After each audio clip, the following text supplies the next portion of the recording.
Hi, everybody. Today is Friday, February 7th, 2025, and our friend Ambassador Chas Freeman is back with us. Welcome back, Ambassador.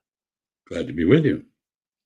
And let's get started with Donald Trump's solution for the conflict in the Middle East. And the way he was talking about the Middle East and the United States taking over Gaza and maybe solving the situation for Israelis, there are two type of arguments right now. One says that Donald Trump wants to avoid Netanyahu's attack on Gaza to go after some sort of attack. And the other argument says that Donald Trump is doing everything that Netanyahu wants, even more than that. What's your understanding of what has happened? Well, first of all, it's pretty clear that Mr. Trump, when he was speaking to this subject, was reading off cards that had been written for him, talking points. The widespread suspicion is that those were written by Jared Kushner, his son-in-law, who's always had his eye on real estate development in Gaza, and who basically constructed the Abraham Accords, the so-called Abraham Accords, between UAE, Bahrain, and Israel, with Morocco and Sudan also somewhat less involved, precisely in order to sideline the Palestinian issue, take it off the table, and proceed to make Israel acceptable in its region without dealing with the Palestinian issue in the only way that can address that issue, which is self-determination. This has been a very consistent stand, and I would remind you that when Mr. Trump was in office the first time, he recognized Jerusalem as the capital of Israel, contrary to many international legal decisions, which left it to be an international city first, and then envisaged it as a divided city with the capital of the Palestinian state in East Jerusalem. He recognized the annexation of the Golan Heights. He moved the U.S. Embassy to Jerusalem. We have heard that in his campaign for office this time, Miriam Adelson, the widow of the late casino owner, who once said that he was ashamed that he had worn an American Army uniform rather than an Israeli Army uniform, very clear that he had no divided loyalty. He was loyal to Israel rather than the United States. She gave him apparently $100 million in return for a pledge to permit the annexation of the West Bank by Israel and the ethnic cleansing everywhere. So I agree with you. There are these two ways of speaking or speculating about what Mr. Trump is up to, but I don't have any doubt at all that he's just trying to help Mr. Netanyahu complete the ethnic cleansing of Palestine that the Zionist movement has always wanted to carry out. And in the case of Gaza, well, he made two comments. One was with regard to Gaza, that once it was emptied, it would be redeveloped and turned over to the United States, which I find rather preposterous. But anyway, that's what he said. And the Palestinians would be resettled somewhere nice. And the latest word is that since both Egypt and Jordan, as well as Indonesia, have turned down any resettlement of Palestinians, his people have been looking at Somaliland, Puntland in Somalia, two unrecognized self-declared independent regimes as a place to resettle the Palestinians, or alternatively in Morocco, presumably in return for a huge payment of some sort. But anyway, that's what we know about that. But the clear statement is about Gaza by him is entirely consistent with what Mr. Netanyahu has claimed, namely that he had assurances from Mr. Trump as Mr. Trump came into the presidency that he, Netanyahu, could restart the war of annihilation on the Palestinians at any moment of his choosing. The other thing Mr. Trump said, which was somewhat obscured because of the furor about Gaza, was that he would consider the Israeli annexation of the West Bank, which, quote, some people think is a good idea, unquote, he said, and make a decision in 4 weeks. Well, this goes back to the alleged payment of payoff by Mrs. Adelson for just that. So I don't think there's any doubt whatsoever that all of this is premised on the return of the Israeli armed forces to the war of annihilation and the extension of that, not just to Gaza, but to the West Bank. Is Donald Trump taking the reactions coming from the Arab states seriously, or does he care about them? It's not even apparent that he's aware of them. He said that he had heard supportive comments from many in the region, but his statement about Gaza was immediately met with the absolute strongest repudiation by the Kingdom of Saudi Arabia that I have ever read.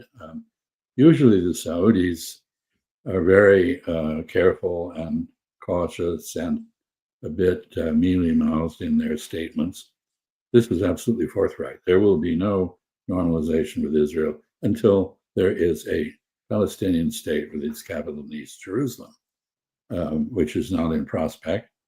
So this means there's no normalization. Even the UAE, which had joined the Abraham Accords at Cairo, where a contact group met, 6 countries, joined in a denunciation of Mr. Trump's proposal and opposition to it. So what Mr. Trump has done is drive a wedge between the United States and the Gulf Arabs. Of course, one already exists between the United States and Iran. But I think more broadly, the Organization of Islamic Cooperation, all 57 members, including Turkey, which has also denounced this proposal, are now opposed to American activities in the Middle East. So we have lost whatever support we had for and whatever credibility we had on this issue. We had Russia and China, both of them talking about rejecting what Donald Trump said and saying that there is no solution without having a Palestinian state. Is there any sort of concern on the part of Donald Trump that these two superpowers, let's put it that way, are not agreeing with him on the issue? There's no evidence of that. Of course, China and Russia are reflecting judgments of the United Nations Security Council in repeated resolutions affirming the right of the Palestinians to self-determination, affirming the requirement for Israel to withdraw from the territories it conquered in 1967 and end the occupation. They are also conforming to the judgments of the International Court of Justice and the International Criminal Court. Of course, one of the strangest things or most objectionable aspects of this appearance of Mr. Netanyahu at the White House is that, as someone said, here is a convicted felon receiving a fugitive from justice, someone charged with war crimes. This is a repudiation of international law and order on a level that would have previously been unimaginable. So there's no evidence of any concern on Mr. Trump's part about international opinion at all on any subject.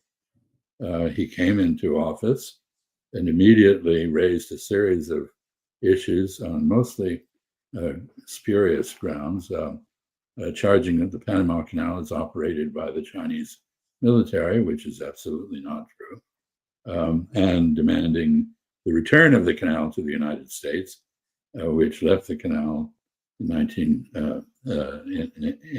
which ended its joint management of the canal in 1997. he demanded that Denmark, an American ally and member of NATO, turn over Greenland to the United States. Of course, he has withdrawn from the World Health Organization. He has repudiated the Paris Accords on climate change. He has reversed the rather inadequate efforts by the Biden administration to reduce greenhouse gas emissions and otherwise make a contribution to inhibiting or halting climate change. So he's basically in defiance of the United Nations, of international laws and conventions, of international opinion. And here again, I would say, if you look at any vote in the United Nations General Assembly on the question of Palestinian self-determination, you'll find that even American allies support it, at least rhetorically, even if they don't seem to be willing to do anything effective to promote it. The other argument, the other point that Donald Trump made during his meeting with Netanyahu was the situation with Iran and nuclear agreement between the United States and Iran. The first time he's directly talking about this, when we see Netanyahu is sitting next to him. How did you find it? What was the necessity talking about Iran? And well, undoubtedly, is he really serious about it? Undoubtedly, Mr. Netanyahu raised the issue with him, and it was the subject. I noted that when he signed his executive order decreeing that the policy of maximum pressure on Iran should be imposed or reimposed, that he said he did so with great reluctance. He also said something very interesting. He said Iran has not built a bomb and doesn't have a bomb program, which is consistent with the judgment of intelligence agencies everywhere, but not consistent with political opinion and the official narrative embraced by the Republican Party and indeed the Congress in general, as well as Israeli politicians. So he seemed to be positioning himself to bargain with Iran, and this is a reminder that during his when he repudiated the so-called JCPOA, the Iran nuclear deal, he said he was doing so in order to negotiate a better deal. It looks to me as though he's positioned himself that way with Mr. Netanyahu, and he doesn't seem to want a war with Iran.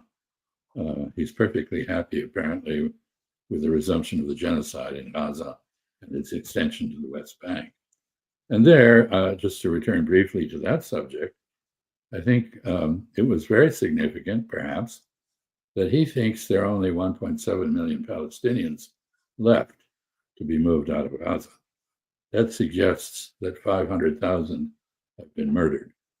Now, you have to be very careful with any statement of fact that Mr. Trump makes, because he is habitually wrong, or actually, in many cases, simply lies. So we don't know whether that reflects a serious judgment or not, but it is suggestive of the much higher numbers of deaths in Gaza that those who have studied Gaza, like The Lancet, the medical journal in Britain, which is a global leader in the field, have concluded. So this is an interesting statement, I think. If Donald Trump wants to negotiate with Iranian, what's the reason of putting more sanction, more pressure on Iran? We know that the current government in Iran is under some sort of pressure from the right side of the government, and just weakening the position of the current government wouldn't benefit any sort of negotiations between the United States and Iran. Well, we have to start by recognizing that American public opinion, at least in the American media, have taken no notice of the fact that there was a change of leadership in Iran. Mr. Pezeshkian, the prime minister, is not a radical conservative, reactionary. Quite the contrary, he's moderate. He attempted to reach out to the West. They continue to call the regime in Tehran, the government in Tehran, radical, reactionary, Islamist, anti-American, anti-Western, so forth. And of course, they treat Iran that way. So the second point, however, is that Mr. Trump's negotiating style typically is that of a New York gangster. That is, he starts off with a threat to destroy everything. He did this, if you recall, with Kim Jong-un in North Korea, threatening fire and destruction in North Korea. But then he turned around and tried to negotiate with Kim Jong-un to find a basis for coexistence with the North Korean regime. That was sabotaged by some of the people in his entourage at the time, notably John Bolton. But it was a sincere effort, I believe. So he may well be thinking about reaching out to Iran in another round of negotiations and raising the level of pain on Iran in order to increase the, in his view, the incentive for Iran to make concessions. The problem is, of course, that increasing the pain simply feeds into the right wing in Iran on their efforts to persuade Pezeshkian and Khamenei and others to authorize the construction of a nuclear weapon. It is totally counterproductive. This is not how you open a relationship with an adversary. The better model, of course, is the example of Anwar Sadat flying to Jerusalem in a grand gesture intended to establish a relationship with Israel that was conciliatory, or Richard Nixon flying to Beijing to enlist China in the containment of the Soviet Union in 1972. Mr. Trump's technique is like this. This is how he does every negotiation. Do you think that if Iran and the United States finally get to a point to negotiate on the nuclear program of Iran, would that benefit many people right now? Those people who are concerned about Gaza, Palestinians, they're concerned about if something happens between Iran and the United States, that may benefit Israel in a long run in order to reduce the support of Iranians for Gazans. Do you think that would be the case? I think the Iranian policies would be probably moderated if there were a normalization of relations with the United States and the West. Now, when the JCPOA was negotiated, there was no offer of that sort on the table. That is to say, the negotiation was purely about the nuclear program and sanctions relief. And there was no implication that the United States and Iran would do what Saudi Arabia and Iran have subsequently done, namely establish a relatively normal relationship on which they could build cooperation. I think at the moment one has to be pessimistic about the prospects. But you're absolutely right. There's an ironic benefit for Israel in a more peaceful approach to Iran. And we should remember that Israel, for many years, did have a constructive relationship with Iran because they had common enemies in the Arab world. This was evident as late as the 1980s during the Iran-Contra affair, when Israel was supplying weapons to Iran. The old adage that there are permanent interests for countries, but no permanent friends or enemies, does very much apply in the Middle East. USAID. Everybody's talking about this organization in the United States, and many people are criticizing this organization for far left agenda and the way that Elon Musk is talking about. And what's your understanding of this organization, Ambassador? Well, USAID, first of all, the American public has a completely misguided view of USAID. If you ask the average American, polls show they believe 25% of the US budget is spent helping foreigners, and they think it should be about 10%. But the actual figure is less than 1%. So we are in dollar volume terms, the United States has been the largest donor to many worthy causes, public health, economic development, and the like abroad. And there's quite a bit of dependence in Africa in particular on a flow of US aid to deal with issues like HIV, AIDS, and various diseases, Marburg, Ebola, others that are very threatening, now Mpox. This is basically the core function of USAID.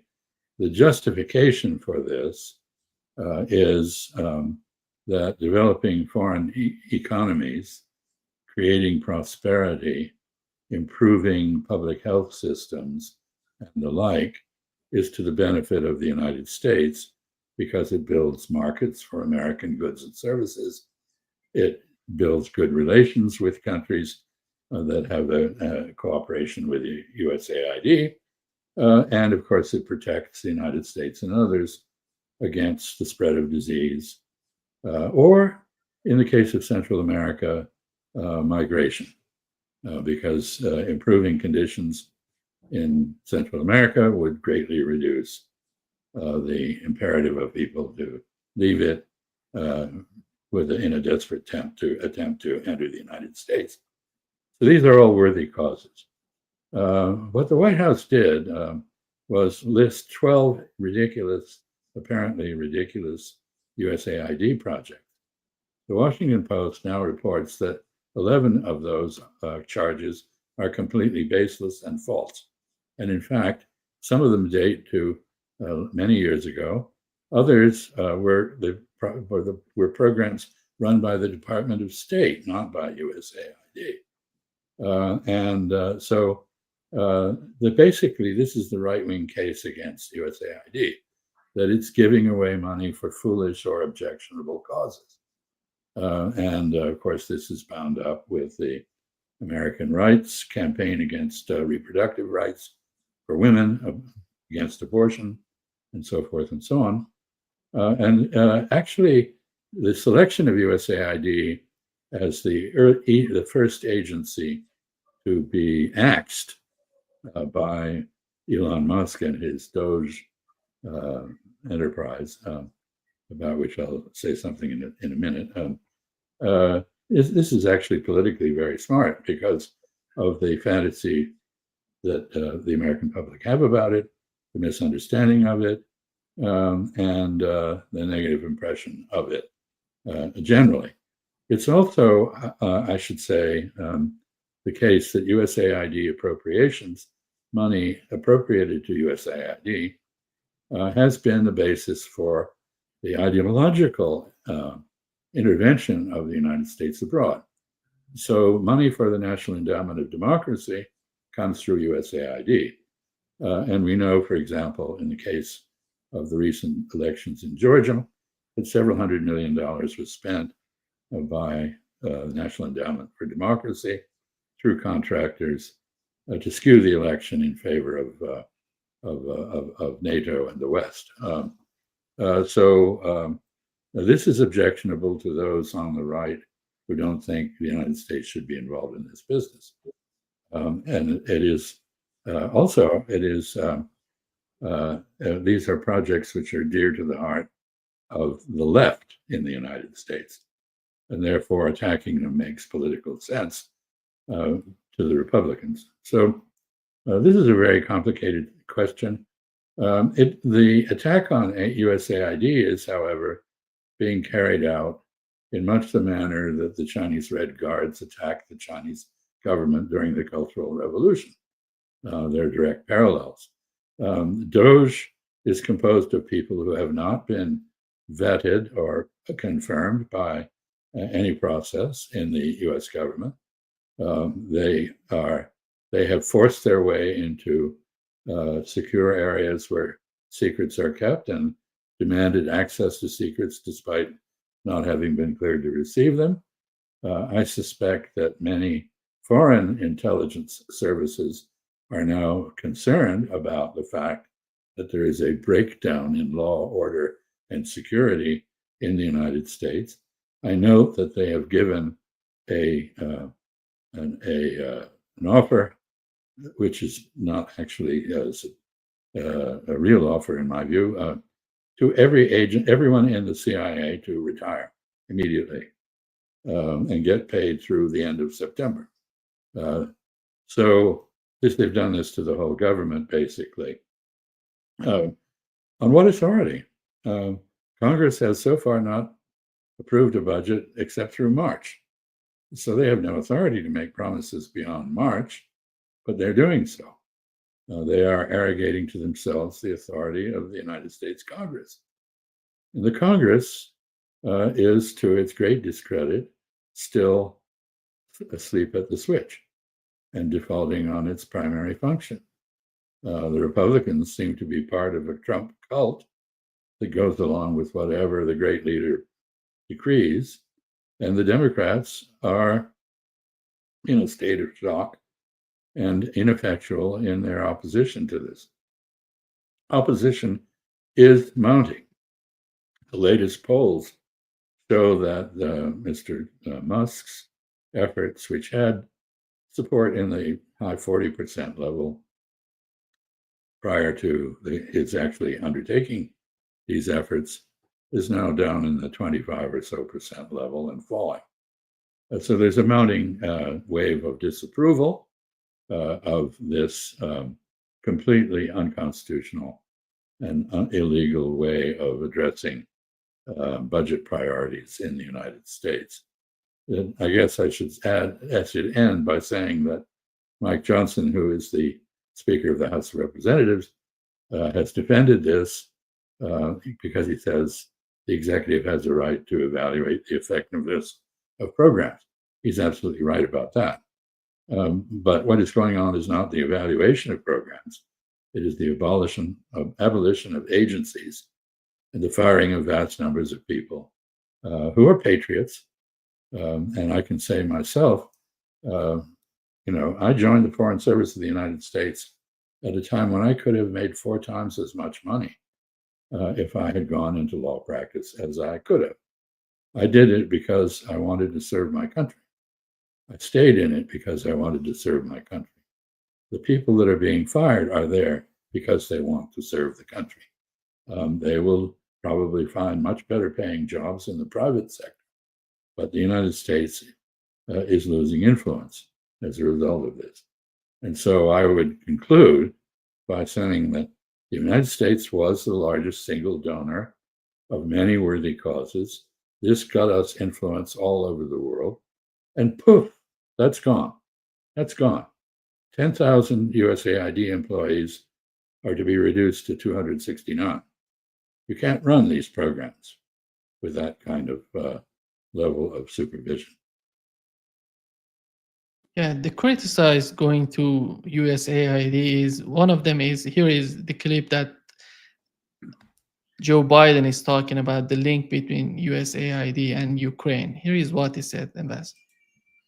That was the assignment I got. I got all the good ones, so I got Ukraine, and I remember going over convincing our team or others to convincing us that we should be providing for loan guarantees. And I went over, I guess, the 12th, 13th time to Kyiv, and I was supposed to announce that there was another $1 billion loan guarantee. And I had gotten a commitment from Poroshenko and from Yatsenyuk that they would take action against the state prosecutor, and they didn't. So they said they were walking out to press conference. I said, no, I'm not going to. We're not going to give you the $1 billion. They said, "You have no authority. You're not the president." The president said. I said, "Call him." I said, "I'm telling you, you're not getting $1 billion." I said, "You're not getting $1 billion. I'm going to be leaving here." And I think it was, what, 6 hours? I said, "I'm leaving in 6 hours. If the prosecutor's not fired, you're not getting the money." Oh, son of a bitch. Yeah. Well, that is It seems that it comes from the time that he was the vice president of the United sure. States. And he was still reasonably articulate at that time. But that was a classic example of hegemonic behavior on his part. But it does, as you I think you intend, illustrate the point that USAID has been a major prop of the Ukrainian debacle. And ironically, Elon Musk had a contract under USAID to provide services to Ukraine. That's where the Starlink program came from, and so he has been a beneficiary of the fact that USAID spends almost all its money in the United States on American goods and services. Those are then delivered abroad, but he himself benefited from this. He should know better than what he's doing. Perhaps he does. Yeah. And when you look at the current administration, Donald Trump, do you find it that can we say that he's not interested in continuous war in the Middle East after all? I think the jury is still out on that. That has been the claim that he is a peacemaker, not a warmonger. That's his own description of himself. Some of his followers adamantly insist that that is true. But in the case of Israel, he seems to have reauthorized 2,000-pound bombs for Israel, which his Defense Secretary, Mr. Hegseth, said were intended to kill radicals, meaning Hamas, meaning Palestinians, meaning more genocide. I've already mentioned that he seems to have given a green light to intensified ethnic cleansing in the West Bank. I haven't heard him say anything about about what he's going to do about Syria, where Mr. Shara, who was formerly called al-Jilani, the self-appointed president of Syria, is trying to integrate the Kurds into a unified Syrian armed forces, and is increasingly irked by Israeli territorial annexations. In effect, Israel is taking land from Syria that it has no right to take. At the United Nations Secretary General, Mr. Gonzalez, has been very, Guterres has been very critical of this. I haven't heard anything from Mr. Trump. I don't know that he's altered the position on Yemen. And we don't know, as we indicated, as we were discussing a moment ago, we don't know what his position is on Iran. Whether he in fact wants a negotiation with Iran, or whether he's supportive of an Israeli attack on Iran's nuclear facilities. We don't know. So I do know that countries in the Middle East have reacted to his statements quite belligerently. And Jordan has said, for example, that if Israel tries to shove the Palestinians into Jordan, it will regard this as an act of war and will declare war on Israel. And we have heard also from Egypt that they would consider canceling their Camp David-based relationship with the United States. When Mr. Trump says Jordan and Egypt will accept, they say they won't, but they will accept the Palestinian resettlement that he's proposing, he's basically threatening them with cutting off a USAID support for them. And they were exempted from the shutdown of USAID. because the payments to Jordan and to Egypt are basically bribes to keep them in a friendly relationship or a peaceful relationship, if not friendly, with Israel. So he's threatening that, in effect. He's threatening the achievement of the Camp David Accords, which has been a prop of stability in the Middle East for a long time.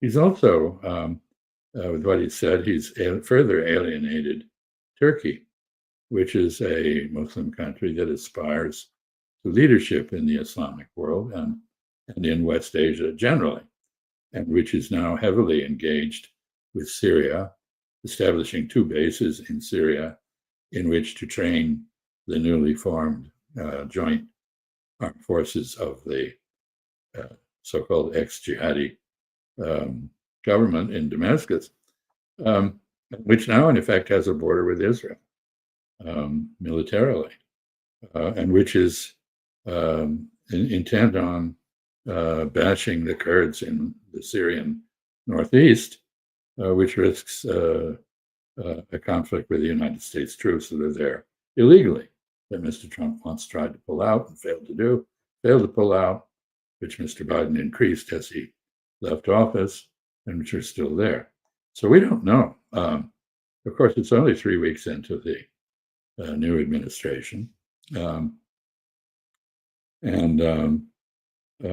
We've seen a lot of bluster, a flurry of executive orders, many of them of dubious illegality, some of them clearly unconstitutional, statements about foreign policy that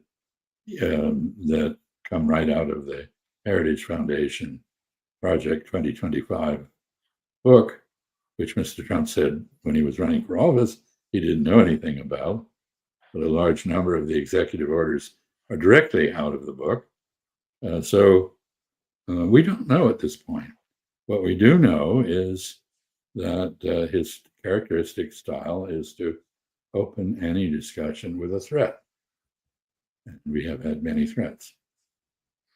The question would be, how do they want USAID to work under the control of the State Department of Marco Rubio? We know his agenda for Latin America, for Venezuela, for Cuba. Do you think Marco Rubio would use this organization against these 2 countries? Just remembering what Elon Musk did during the presidential election in Venezuela, supporting protests against the government, Well, USAID, through the National Endowment of Democracy, or I should say NED through USAID's support, has in fact been active in regime change operations in Nicaragua, in Venezuela, of course, and historically in Cuba, Bolivia as well. And active elsewhere in promoting ideology that the Biden administration championed, but that the Trump administration does not. The Trump administration does not appear to care very much about human rights, democracy, ideology in that sense. It cares more about the naked application of American military power. So again, we don't know, but the intelligent effort that has been mounted in a half-hearted way and therefore ineffectually to develop countries like Guatemala, Honduras, Nicaragua, so that they their populations don't flee to the United States, is now stopped. And of course we are threatening a trade war with Mexico, which would further generate overflow of unemployed Mexicans, to the American economy.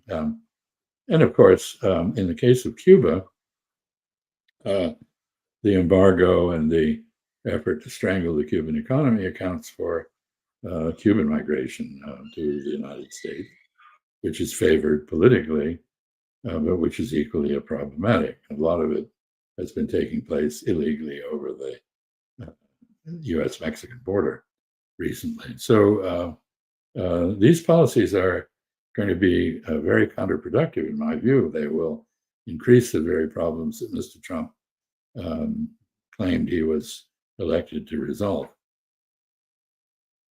We've learned that Keith Kellogg would present his proposal for the conflict in Ukraine next week at the Munich Security Conference. And what is the importance of this conference in which they want to present this proposal? We know that Russia is not participating in this conference. This is the classic NATO-centered conference on security in Europe, and has been so for many, many decades. I don't know that I would have chosen that as the venue to make an announcement about Ukraine. But then we do have indications that Mr. General Kellogg and Mr. Trump himself, again, characteristically see threats to Russia as the key to reaching an agreement with the Russians, as more sanctions and so forth. This is something the Russians have frankly laughed off because they're under so many sanctions already that and they have so little economic interaction with the United States and others that it's in the West that the threat is really quite hollow. But I note that the Russians have recently been saying through their press spokespeople, look, we're waiting for an American proposal. Mr. Trump said he was going to end the war in 24 hours. Well, he didn't put forward a proposal to do that. Now he says he wants to do it in 100 days. Where's the proposal? And, if the proposal does not address the key issues of concern to Moscow, it will be dead on arrival. There apparently have been some sort of back channel discussions going on with the Russians. I don't have any information on that at all, but there's certainly many rumors that has been happening. So perhaps General Kellogg does have a sense from the Russians of what is required to end the war. But there's no evidence of that so far in public statements. And to remind it, the Russians have been consistent from the beginning. They want a guarantee that Ukraine will not be in NATO, that it will return to the neutrality in which it was born. They want guarantees for a Russian-speaking minority in Ukraine, those that have not been annexed in the 4 oblasts that the Russians have taken, and 3 of which are only partially occupied, 1 of which is fully under Russian control. They demand that they keep those oblasts in order to protect the Russian speakers there who were being persecuted and attacked by Ukrainian nationalists. So first issue is neutrality for Ukraine, no NATO membership. Second is the rights of minorities, including Hungarian and Romanian minorities in Ukraine. And the third issue, which is the largest one, is some sort of re-engineering of the structure of security arrangements in Europe. The Munich conference would be an appropriate place to make such a proposal. In fact, in 2007, Vladimir Putin used the Munich conference to make a proposal which was not taken under advisement by the West. But Russia wants peace in Europe, and it wants guarantees against threats from the West.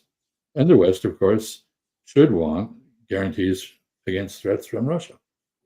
But that discussion has been ruled out of order by the West from the beginning, and it's part of the reason we have a war in Ukraine. So what will Mr. General Kellogg say? We'll see. There's been no preview of what that might be that is in any way responsive to the Russian agenda. Considering the suffering that the German economy has experienced during this conflict in Ukraine and the way that the political changes in Germany is demanding for reconnection, the pipeline between Germany and Russia. Here is Kaja Kallas. He's a top diplomat and in the European Union. She announced today that Lithuania, Latvia, Estonia will be completely disconnected from Russian energy grid tomorrow.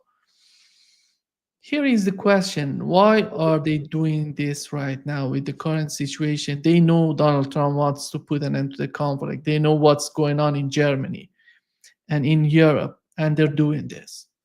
Well, the three Baltic states were, of course, illegally annexed by the Soviet Union during World War II. The Russian Tsar had earlier taken them over. They have a well-founded fear of a Russian aggression. One can't deny them the validity of that. They are the most anti-Russian of all Europeans because of this experience. They're backed up in that perhaps by the Finns. Finland, which is now part of NATO, experienced the loss of Karelia, part of Finland, to the Soviet Union in its war with the Soviet Union prior to World War II. So it's understandable why they might want to de-link themselves from dependence on Russia. They have suffered cyber attacks from Russia, in the case of Estonia in particular, and so they're seeking security by distancing themselves from Russia. All that's understandable. I don't think that says anything very much about the European Union as a whole. And you're quite right to point to the political instability in Germany, the deindustrialization of the German economy, the pain that this is inflicting on Germany, the increased dependence of Germany on energy imports from the United States in particular, because Germany, unlike France, which is heavily nuclear in its power supply and therefore somewhat immune to foreign dependence, depends heavily on natural gas and oil, which must be imported.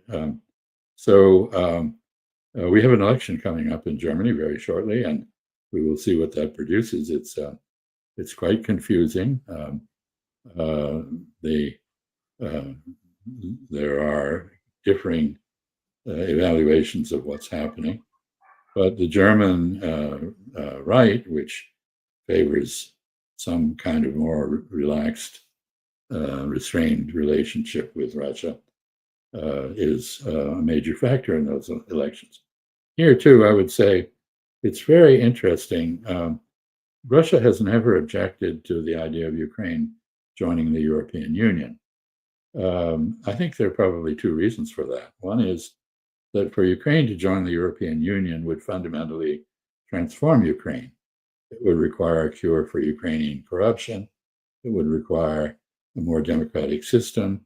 It would require decent treatment of minorities by Ukraine, including the Russian minority, and it would produce a more pacifist Ukraine. So why not? Why object to that? But the second reason is, I think the Russians very realistically judge that there's very little prospect that the European Union, in fact, would welcome Ukraine. The French, in particular, see Ukraine as destroying their agricultural policy, which is always a matter of controversy in French politics. Ukraine has the best agricultural land in Europe, or maybe in Eurasia. And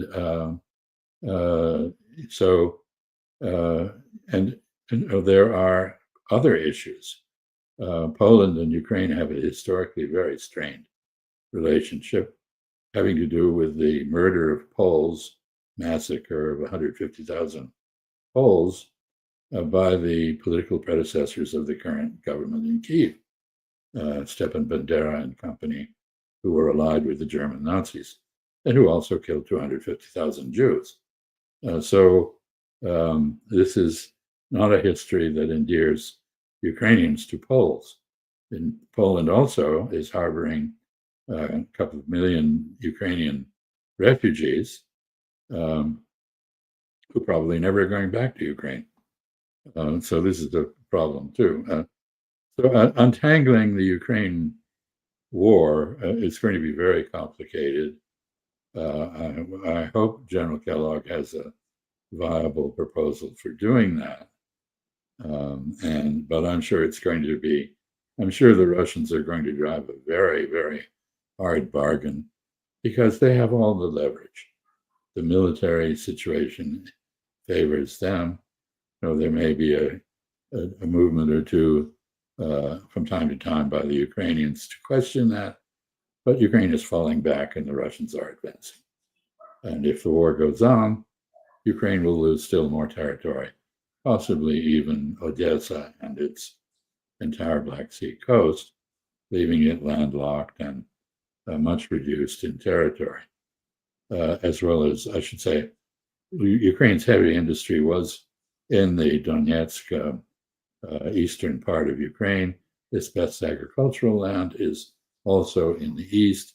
And so Ukraine, deprived of these territories, it seems likely now, would be a much impoverished Ukraine. Ukraine's already the poorest country in Europe. Yeah. Thank you so much, Ambassador, for being with us today. Great pleasure, as my always. Pleasure. Keep well and keep up the good work. Thank you.